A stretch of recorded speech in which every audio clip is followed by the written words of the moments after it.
आता आपण पाहणार आहोत ठाण्यातील 5 महत्त्वाच्या बातम्या.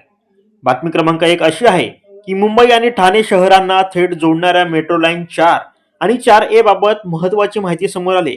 कासरवडवली विक्रोळी ते वडाळा या मार्गावरून धावणारी मेट्रो सेवा 2026 मध्ये प्रवाशांसाठी खुली होणार अशी माहिती मंत्री प्रताप सरनाईक यांनी दिली. बातमी क्रमांक 2 अशी आहे की मतदानाचा टक्का वाढावा आणि जास्तीत जास्त नागरिकांनी लोकशाहीचा अधिकार बजावावा यासाठी ठाणे महानगरपालिकेनं जनजागृती सुरुवात केली. शाळा क्रमांक 56 ओवळा येथे रांगोळी स्पर्धा घेण्यात आली.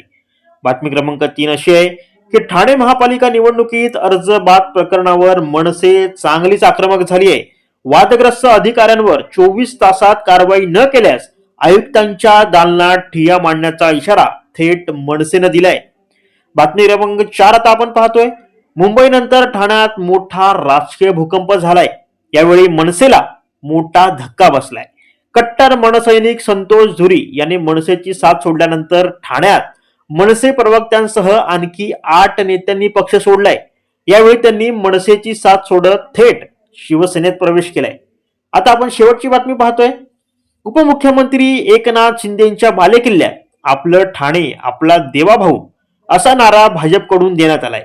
शिंदेंच्या बालेकिल्ल्यात मुख्यमंत्री देवेंद्र फडणवीस हे चर्चासत्र घेणार आहेत.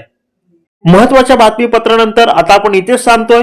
पाहत रहा द 04 पोस्ट आणि टॅग ठाणे.